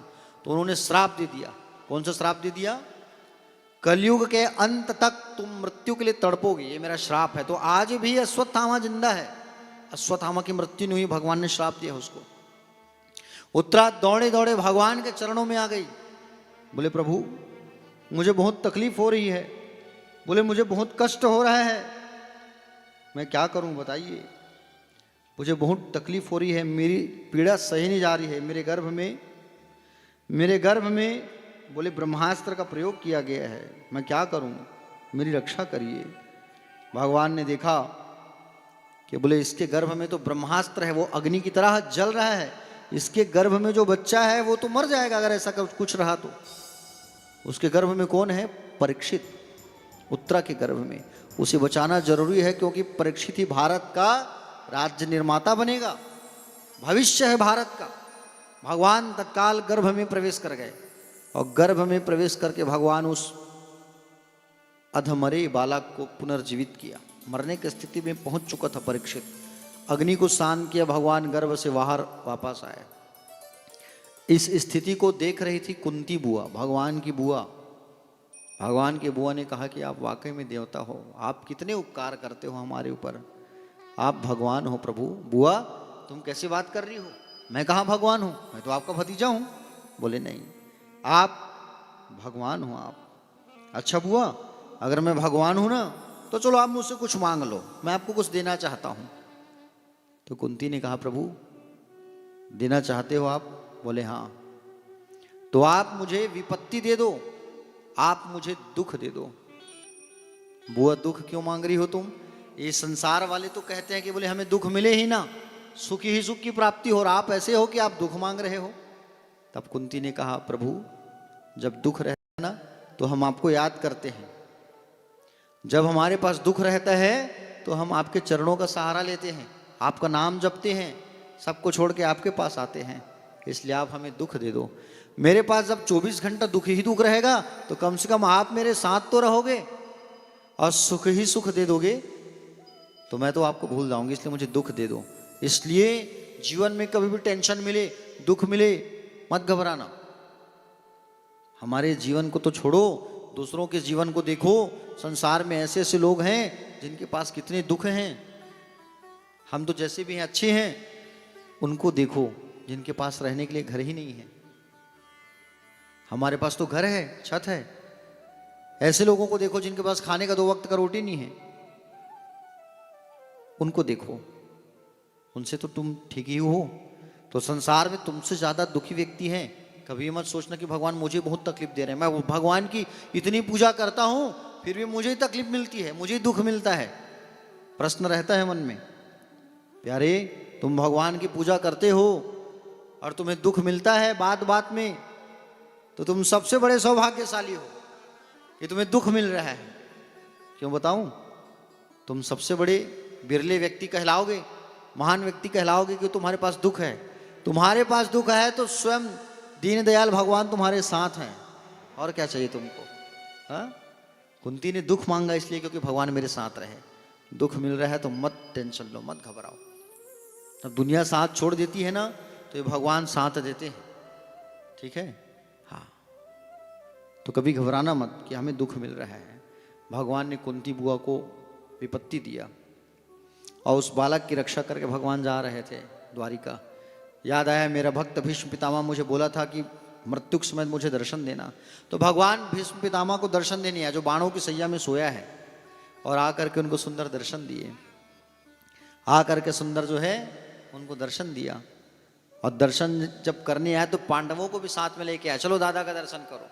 दादाजी ने ज्ञान की बात बताई, पांडवों को शिक्षा दिया वहां पे, तुम राजा हो पुत्र, राजा हो तो प्रजा का हमेशा ख्याल करना, कमाना 100 रुपए लेकिन 10 रुपए दान करना मत भूलना, प्रजा में लुटाना मत भूलना। भगवान का ध्यान किया, दर्शन किया, और परम गति को प्राप्त हो गया भीष्म पितामह। भीष्म पितामह ने कहा था, वो गंगा का बेटा था, समझ रहे हो ना, उसने कहा था मृत्यु के समय आप मुझे दर्शन देना।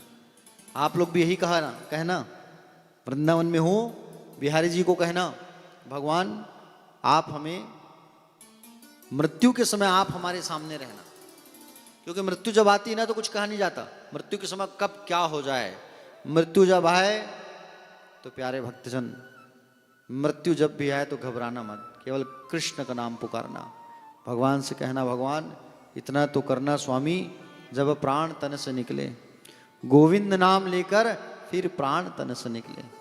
हाँ, इतना तो करना स्वामी जब प्राण तन से निकले। यमुना का किनारा हो, वंशीवट का नज़ारा हो, और आप मुरली बजाते हुए हमको दर्शन देना, ये भगवान से कहना। हाँ? गोविंद मेरी यहाँ प्रार्थना है कि भूलूं न मैं नाम तुम्हारा, निष्काम होकर के दिन रात गाऊं गोविंद दामोदर माधवेती, ये भगवान से कहो। मृत्यु के समय भगवान आप सामने रहना। भगवान भीष्म पितामह को दर्शन देकर के कहाँ चले गए? वापस द्वारिका चले गए। कुछ दिनों के बाद जिस बालक की भगवान ने रक्षा किया था उस बालक का इस धराधाम पर आगमन हुआ, और परीक्षित का जब आगमन हुआ तो भगवान ने सुना, तो भगवान जो है उस बालक को दर्शन देने के लिए चले आए भगवान, क्योंकि भगवान नाना बन गए ना। हाँ, क्या बन गए? जोर से बोलो। नाना कैसे बन गए? परीक्षित से उनका रिश्ता कैसे बन गया? भगवान की बहन कौन है? सुभद्रा। सुभद्रा का बेटा कौन है? अभिमन्यु, भगवान का भांजा हुआ कि नहीं? भगवान का भांजा है, और भगवान का भांजा है तो भांजा का बेटा क्या कहलाएगा? हाँ, तो आज भगवान को बड़ा प्रसन्नता हुआ कि मेरा नाती आया है, और बड़ी प्रसन्नता हुई। और प्रसन्नता जब हुआ तो प्यारे भक्तजन, परीक्षित जी महाराज का जैसे दर्शन हुआ तो भगवान जो है पधारे, और भगवान द्वारिका से आकर के उस बालक के लिए मिठाई, खिलौना, सारा चीज लेकर के आए। और सब चीज लेकर के जैसे पधारे, आकर के सुंदर हाथों में उठाए, सिर पर हाथ फेरे और नाम रख दिया विष्णुरात। क्या नाम रखा? विष्णुरात। परीक्षित जी का एक नाम विष्णुरात भी है प्यारे।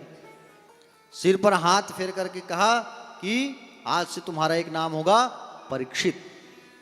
पर धन इच्छित, दूसरों की इच्छा के अनुसार जो जीवन जिए उसे कहते हैं परीक्षित। देखो हम मानव हैं, और मानव का सबसे बड़ा कर्तव्य क्या होता है?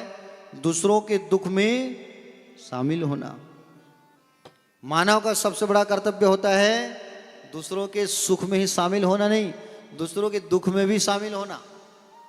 सुख में ना जाओ चलेगा, लेकिन दुख में अवश्य जाना चाहिए। समझ रहे हो ना? हाँ, तुम जो है दूसरों के इच्छा के अनुसार जीवन जियो। दूसरों को क्या आवश्यकता है ये तुम्हारा कर्तव्य होना चाहिए। मनुष्य का परम कर्तव्य क्या है? यही है कि वो मानव बने, अच्छा मानव, मनुष्य। समझ रहे हो ना? मानव का परम कर्तव्य होता है भगवान के चरणों में प्रेम करना। मनुष्य का सबसे बड़ा धर्म है भगवान श्री कृष्ण के चरणों में तुम्हारा प्रेम होना चाहिए, मन होना चाहिए। जितना प्रेम तुम माँ बाप से करते हो, पुत्र से करते हो, उतना ही प्रेम ठाकुर जी से करो तुम, खूब आनंद मिलेगा तुम्हें। खूब प्रेम करो भगवान को। मनुष्य का सबसे बड़ा कर्तव्य यही होता है। भगवान सिर पर हाथ फेरे और दर्शन दे करके वापस चले गए। वापस जब भगवान गए तो अर्जुन जो है उनको छोड़ने गया। अर्जुन जो है भगवान को छोड़ने गया, और जैसे अर्जुन जो है भगवान को जब छोड़ने गया ना, तो उसी समय भगवान 125 वर्ष पूर्ण करके परम पद धाम को चले गए अर्जुन के सामने। अर्जुन जब वहां से आए भगवान को छोड़ करके द्वारिका से, तो अर्जुन किसी से बात नहीं करते थे, चुप रहते थे, मौन। एक दिन की बात है, बड़े भैया ने पूछा, क्या पूछा बड़े भैया ने? कि बोले अर्जुन, जब से तुम आए हो तब से मौन रहते हो। जब से तुम आए हो तब से मौन रहते हो, क्या बात है? तब बताया कि बोले हमारे प्राणनाथ, हमारे प्राणेश्वर भगवान जो है हम सबको छोड़ करके चले गए। ये बात जब कुंती बुआ सुनी, तत्काल उसका प्राण निकल गया। अरे तुम इतनी बड़ी बात हम सबसे छुपा के रखे थे। समय आया, परीक्षित बालक था, छोटा था, जैसे ही थोड़ा बड़ा हुआ, छोटे से बालक का ही राज्य अभिषेक कर दिया पांडवों ने, तिलक कर दिया। और छोटे से बालक का ही राज तिलक कर दिया, राजपाट पर उनको सौंप करके आज पांडव स्वर्ग जाने वाले हैं। जाने से पहले उन्होंने 3 बात बताया। 3 बात। पहला, बोले आंखों के सामने कभी पाप होते हुए मत देखना। दूसरा, शरण में शत्रु भी आ जाए तो उन्हें क्षमा कर देना।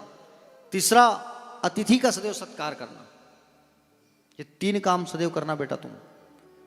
पांडव जो है परीक्षित को बताए, और ये 3 काम हमें भी अपने गृहस्थ जीवन में शामिल करना चाहिए। पहला क्या है? आंखों के सामने पाप होते हुए कभी मत देखना। आजकल तो लोग जो है पाप करते हुए देखते हैं तो उनका वीडियो बनाते हैं तुरंत, है कि नहीं? एक भाई को मार रहा है, झगड़ा हो रहा है, 2 परिवार में, सामने वाला मोबाइल से वीडियो बना रहा है उसका। तुम जो है पाप को देख रहे हो तो पाप तुमको भी लगेगा, पापी तुम भी कहलाओगे। उसे छुड़ाओ, मना करो। जब कोई व्यक्ति गाय को मार रहा है दौड़ा दौड़ा के, तुम उसे देख रहे हो, वह है पाप, और तुम भी पाप में शामिल हो रहे हो, उसे रोको। शरण में शत्रु अगर आ जाए तो उसे माफ कर देना चाहिए। अगर कोई शत्रु भी आ गया तुमसे माफी मांगे ना तो तुम क्षमा कर देना उसे, शत्रुता का बदला मत लेना। राम जी यही कहते हैं कि बोले अगर शरणागति को अगर कोई स्वीकार कर ले तो उसकी सारी गलतियों को माफ कर दिया जाए।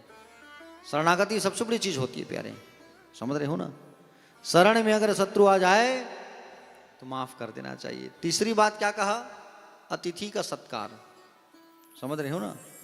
तीसरी बात कहा अतिथि का सत्कार। अतिथि का सत्कार सदैव करना चाहिए, सम्मान करना चाहिए अतिथि का, हाँ? समझ रहे हो ना। घर में अगर मेहमान आ गए, अतिथि देवो भव, तो उनका सम्मान करो। अतिथि अगर आ गए तो क्रोध भरी आंख से निगाह से तुम उन्हें देखो मत, समझ रहे हो ना। क्रोध भरी निगाह से उसे मत देखो, अरे ये मेहमान तो हमारा बार बार आ जाता है, हर हफ्ते आ जाता है, हाँ? मत देखो आप, हर हफ्ते आ जाता है, महंगाई का जमाना है, ऐसा कह के उसका सम्मान करो। तीन बात बताए और तीन बात बता करके पांडव जो है स्वर्ग चले गए, स्वर्गारोहण किए।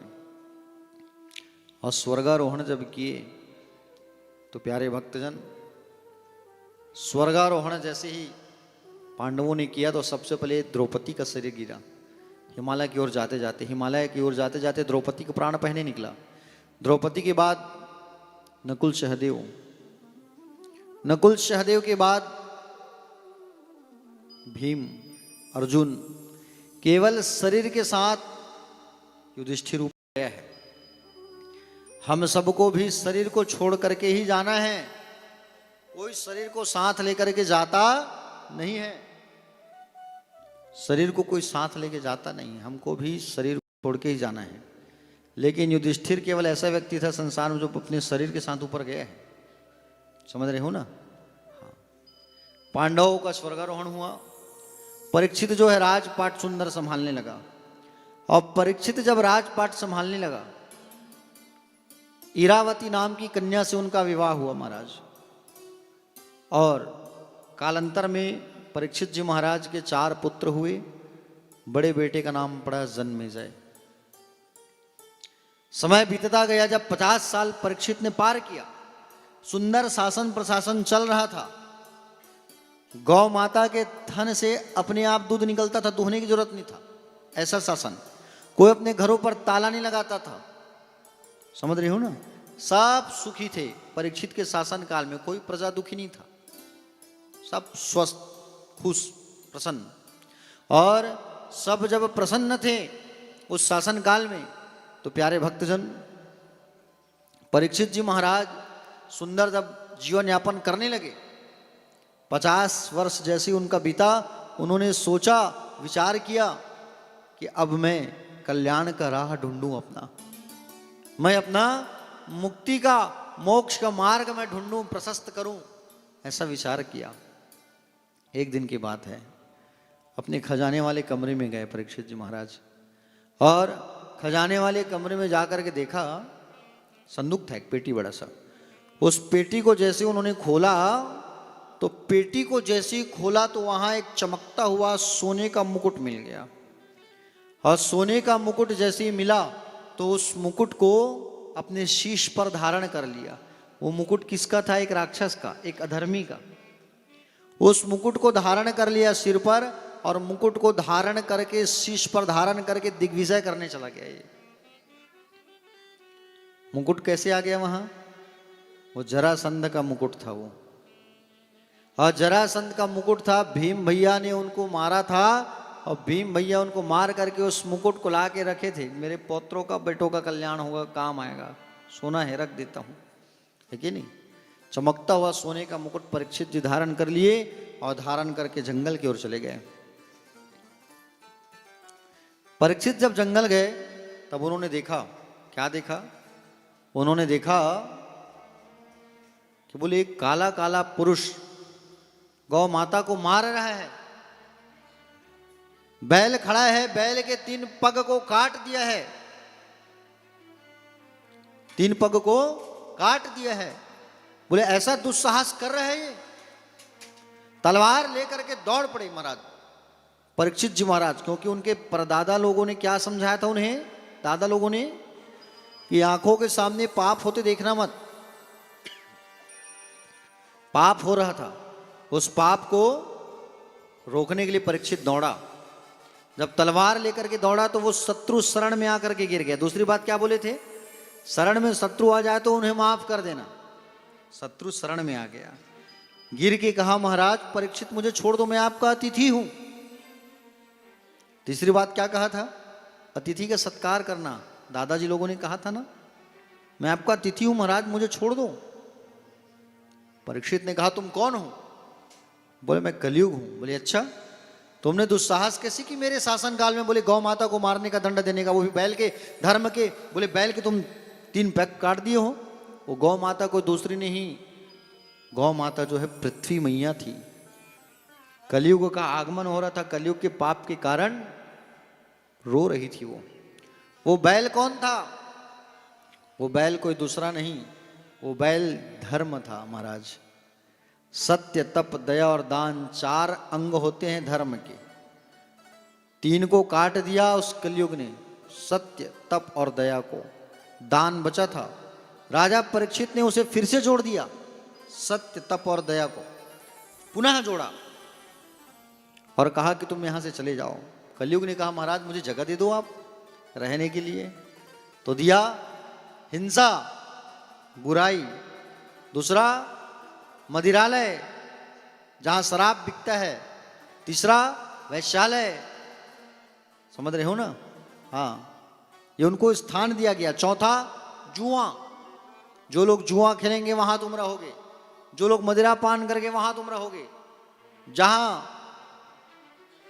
वैश्यालय होगा वहां तुम रहोगे। कहा महाराज कुछ अच्छा स्थान दे दो मुझे। अरे मेरे युग में भी कुछ कुछ संतों का समागम होगा। तो कहा जाओ, दिया। स्वर्ण में स्थान दिया। कौन से स्थान? स्वर्ण में, सोने में। और स्वर्ण में स्थान दे दिया। कौन सा सोना? अधर्म का सोना। हर सोना में नहीं, हर सोना में अगर साक्षात स्वच्छ स्वर्ण में अगर परीक्षित स्थान दे देते तो हर सोना में कलयुग आके बैठ जाता। क्या कहा? अधर्म का सोना, बुराई का सोना, उस पर तुम्हारा वास होगा, स्थान होगा। उन्होंने देखा, बोले ये तो अभी खुद ही अधर्म का सोना पहना है, मुकुट पहना है, बुराई का सोना, एक राक्षस का। क्यों ना मैं यहीं बैठ जाऊं, ट्रायल यहीं से करूं। जाके बैठ गया उनके सिर पे। परीक्षित के सिर पे जाके कौन बैठा? कलयुग। आगे जब शिकार करते करते जैसे आगे बढ़ा, तब उन्होंने घोर जंगल में जब वो प्रवेश किया तो महाराज को प्यास लगने लगी जोर जोर से। और जब प्यास लगी जोरों से तो एक महात्मा का एक आश्रम था, समीक महाराज का। समीक महाराज जी के आश्रम पे जाकर के महाराज परीक्षित पानी मांगने लगे। पानी दे दो, पानी दे दो, पानी दे दो, प्यास लगी है, पानी दो। जब पानी मांगने लगे तब उन्होंने कुछ सुना नहीं, कुछ सोचा नहीं, कुछ समझा नहीं। पानी जब मांगने लगे तो समीक महाराज तो महाराज समाधि में बैठे थे। परीक्षित सामने खड़े होकर के पानी मांग रहे हैं, पानी दे दो, जल दे दो, जल दे दो। उन्होंने कुछ भी नहीं सुना। परीक्षित को गुस्सा आया कि मैं महाराज इतना बड़ा राजा आया हूं और मुझे पानी मांगने से पानी नहीं दे रहे हैं। मरे हुए सांप को उठाया और सांप को उठा करके पूंछ और सिर को गांठ डाल करके माला बना के डाल दिया समीक के गले में। समीक महाराज के गले में माला बना के डाल दिया। वहां से चले गए परीक्षित जी। परीक्षित जी जैसे वहां से गए, महल पहुंचे, मुकुट को जब उतारा तो उनको आभास हो गया कि मेरे हाथ से मैंने कुछ आज अनर्थ किया है, मैंने कुछ गलत किया है, क्योंकि मैंने इस हाथ से हमेशा दान किया है, पूजा किया है, जब तप किया है, मुझसे कुछ गलत हो गया। इधर समीक महाराज के पुत्र श्रृंगी ऋषि को जाके एक शिष्य ने जाके बता दिया, महाराज आपके पिता के गले में जाके देखो कितनी बड़ी निंदनीय कार्य हुआ है, उपहास हुआ है, परिहास हुआ है। बोले क्या? बोले आपके पिता के गले में मरे हुए सांप को माला बना करके डाल दिया है परीक्षित ने। श्रृंगी ऋषि को बड़ा क्रोध आया, तुरंत हाथों में जल लिया और जल लेकर के श्राप दिया कि ऐ दुष्ट राजा, तू इतना बड़ा अहंकारी हो गया है कि मेरे भोले भाले पिता का तूने अपमान कर दिया। मरे हुए सांप को माला पहनाया तूने अपने हाथ से। जा, मैं श्राप देता हूं कि आज से ठीक 7वें दिन बाद सर्पों का राजा तक्षक आएगा, और सर्पों का राजा तक्षक आएगा और वो ठीक 7वें दिन में आके तुझे डसेगा। सर्पों का राजा आएगा और आकर के तुझे डस लेगा। 7वें दिन में तेरी मृत्यु होगी। 7वें दिन में तेरी मृत्यु हो जाएगी। 7 दिन कहे तू साथी है। जैसे ही श्राप दिया तुरंत पिता के पास आए और पिता के पास आकर के तुरंत मरे हुए सांप की माला को निकाला और माला को निकाल करके पिता के चरणों में बैठ के रोने लगे। बोले, पिताजी आज आपसे बहुत बड़ी, आज इतना बड़ा आपका अपमान हुआ। पिता के चरणों को पकड़ के रोने लगा वो श्रृंगी ऋषि। पिता का नेत्र खुला, पूछा, बेटा क्या हुआ, क्यों रो रहे हो? इस मरे हुए सांप को आज उस परीक्षित ने आपके गले में डाला था और मैंने उसे श्राप दे दिया कि ठीक 7वें दिन बाद आपकी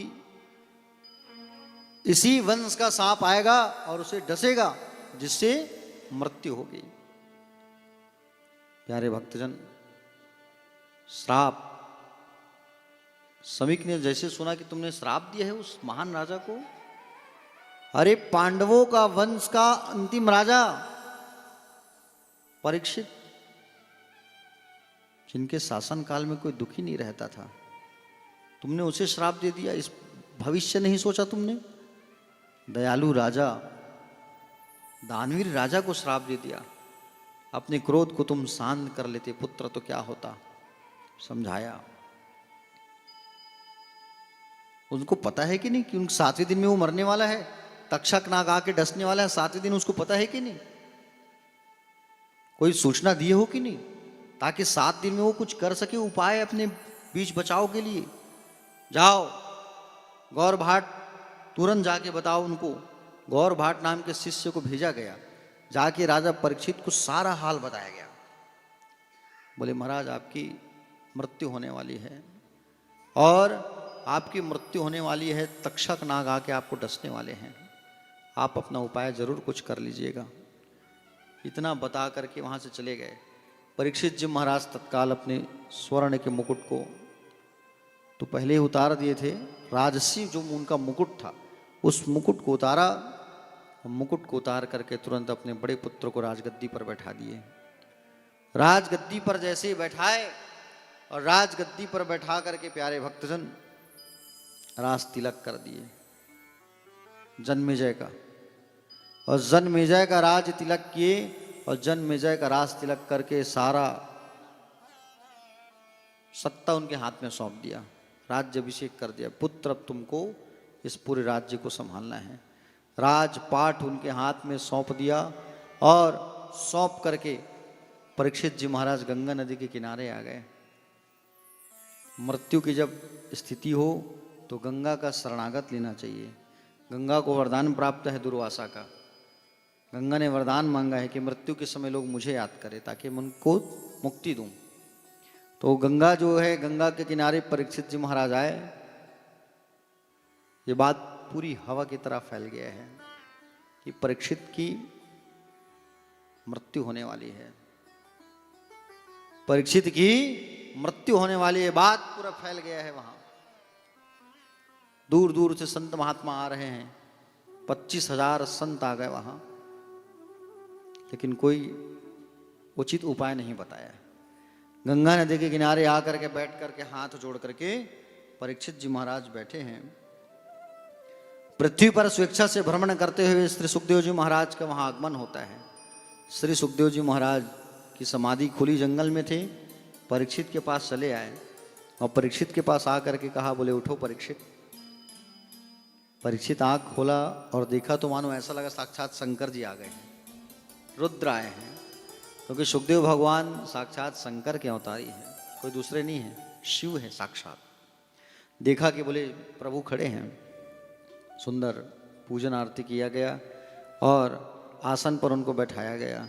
और सुंदर आसन पर जैसे ही बैठाए, आसन पर जब उनको बैठाया गया, प्यारे भक्तजन जैसे आसन पर बैठाए, पूजा पाठ किया, सुखदेव भगवान ने कहा राजन चिंता ना करना, 7 दिवस बाकी है तुम्हारे पास और 7 दिवस में हम तुम्हें श्रीमद् भागवत की कथा सुनाएंगे और श्रीमद् भागवत की कथा हम तुम्हें रसपान कराएंगे, जिससे तुम्हारी मुक्ति जरूर होगी।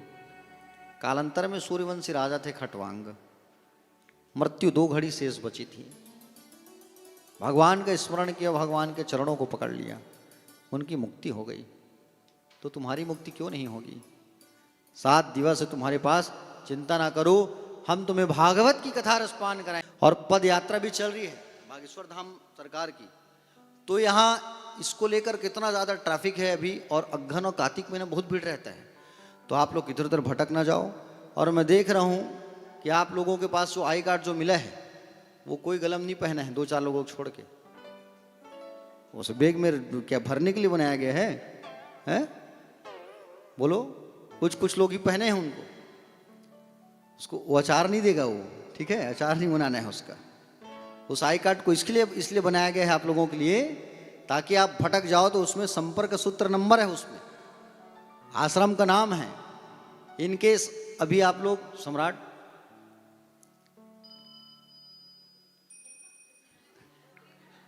बिहारी जी के दर्शन के लिए भी लेके चलना है सबको। टाइमिंग क्या रहेगा मंदिर बंद होने का? 8 साढ़े 8 ना, आ जाएंगे तब तक। अभी बिहारी जी के मंदिर जाएंगे हम लोग।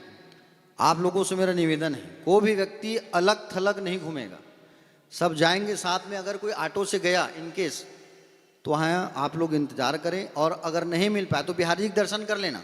दर्शन करने के बाद सीधे यहीं आप आश्रम आ जाना, ठीक है। खास करके मैं बच्चों से कहूँ, आप अपने बच्चों को संभाल के रखना।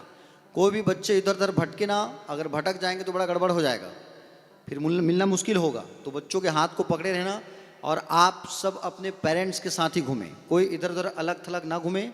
और दूसरी बात, आप लोग प्रयास करना कि हमारे साथ ही रहना। आप लोग बिहारी जी के दर्शन करने जाएंगे, बहुत भीड़ है वहाँ, ठीक है, धक्का मुक्की भी खाना पड़ेगा, लेकिन दर्शन कर लेना। और वहाँ जाने के बाद गुब्बारा को, फूल को मत देखना, केवल बिहारी जी को देखना, ठीक है। सुंदरता को देखते रहोगे तो दर्शन नहीं मिल पाएगा, ठीक है ना। तो बिहारी जी के दर्शन करने तुरंत आरती करेंगे, प्रसाद वितरण होगा, और उसके बाद हम लोगों को कहाँ जाना है? बिहारी जी के दर्शन करने के लिए, ठीक है।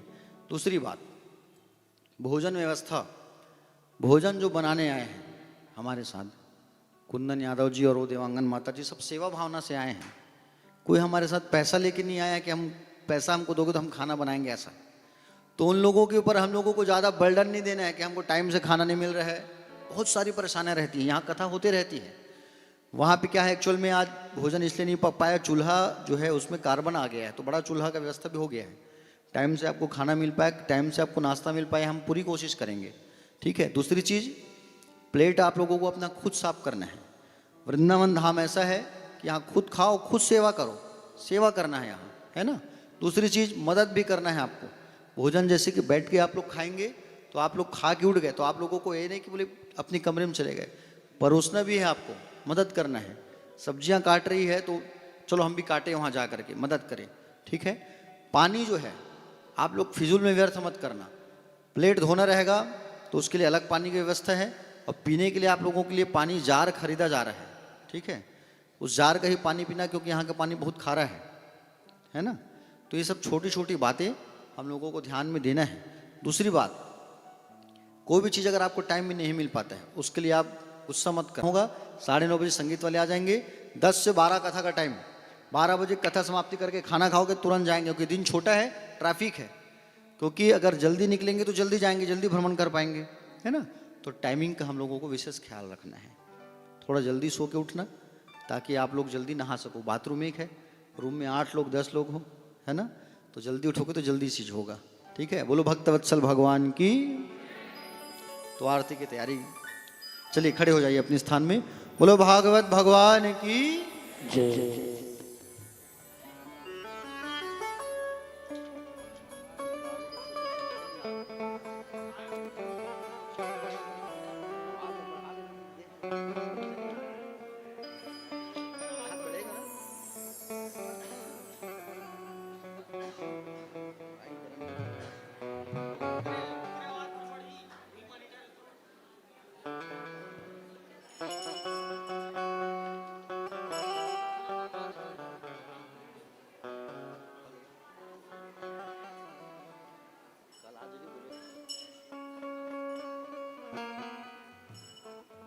श्री राधे, जय राधे, जय राधे।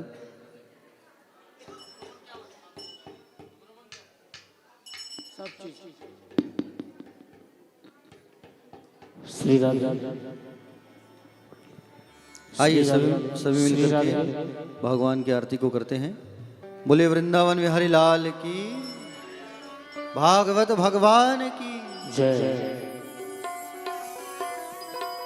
श्री राधे, श्री राधे, श्री राधे। सभी हाथ लगा लीजिए, एक दूसरे के हाथ को लगा लीजिए। सबको आरती की थाल कल से थोड़ा ज़्यादा बना लेना, ताकि सबको आरती करने का अवसर प्राप्त होगा, ठीक है। बोले बाके बिहारी लाल की जय। श्रीमद् भागवत भगवान की है आरती, आरती। पापियों को पाप से है तारती। श्रीमद् भागवत भगवान की है आरती, ओ आरती। पापियों को पाप से है तारती। श्रीमद् भागवत भगवान की है आरती, आरती। पापियों को पाप से है तारती। श्रीमद् भागवत भगवान की है आरती, ओ आरती। पापियों को पाप से है तारती। ये अमर ग्रंथ, ये मुक्ति पंथ, ये पंचम वेद निराला, नव ज्योति जगाने वाला।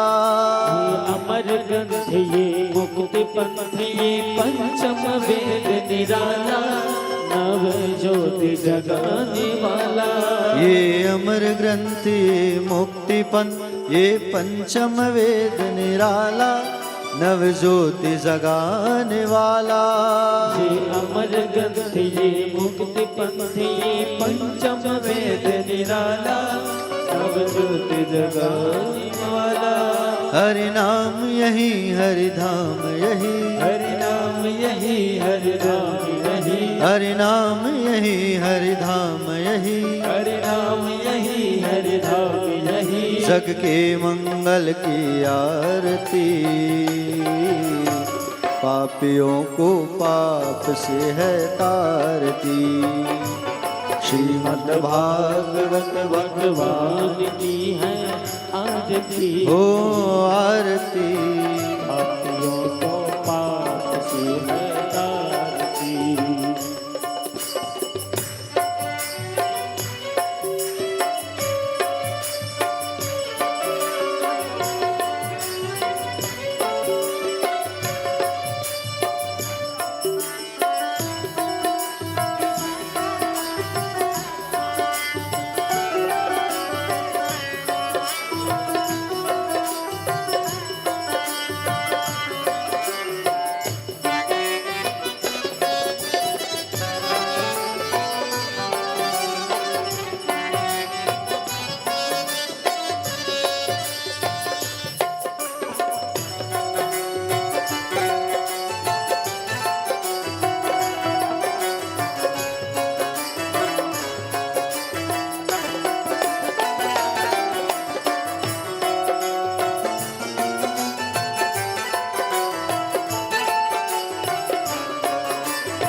ये शांति गीत पावन पुनीत, पापों को मिटाने वाला, हरि दर्श कराने वाला। शांति गीत पावन पुनीत, पापों को मिटाने वाला, हरि दर्श कराने वाला। ये शांति गीत पावन पुनीत, पापों को मिटाने वाला, हरि दर्श कराने वाला। ये शांति गीत पावन पुनीत, पापों को मिटाने वाला, हरि दर्द कराने वाला, ये सुख करणी ये दुख हरणी, ये सुख करनी ये दुख हरणी, ये सुख करणी ये दुख हरणी, ये सुख करनी ये दुख हरणी। श्री मधुसूदन की आरती, पापियों को पाप से है तारती। श्रीमद् भागवत भगवान की है आरती, ओ आरती, पापियों को पाप से है तारती।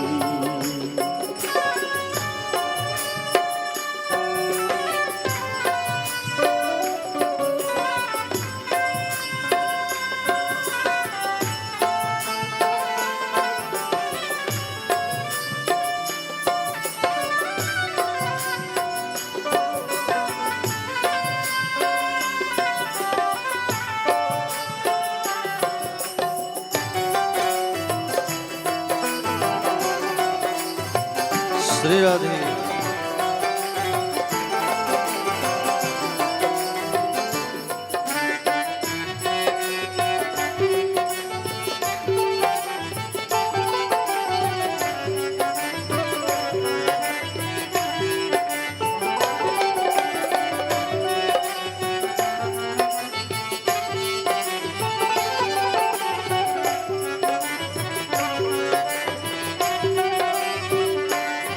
ये मधुर बोल जगफंद खोल सन्मार्ग बताने वाला, बिगड़ी को बनाने वाला।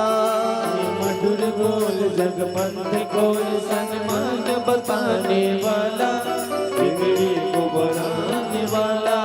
ये मधुर बोल जगफंद खोल सन्मार्ग बताने वाला, बिगड़ी को बनाने वाला। ये मधुर बोल जगपंथ खोल सन्मार्ग बताने वाला, बिगड़ी को बनाने वाला। श्री राम यही घनश्याम यही, श्री राम यही घनश्याम यही, श्री राम यही घनश्याम यही, श्री राम यही घनश्याम यही। प्रभु की महिमा की आरती, पापियों को पाप से है तारती। श्रीमद् भागवत भगवान की है आरती, पापियों को पाप से है तारती। श्रीमद् भागवत भगवान की है आरती, आरती, पापियों को पाप से है तारती। पापियों को पाप से है तारती, पापियों को पाप से है तारती, पापियों को पाप से है तारती, पापियों को पाप से तारती। कर्पूरगौरम करुणावतारम संसारसारम भुजगेन्द्रहारम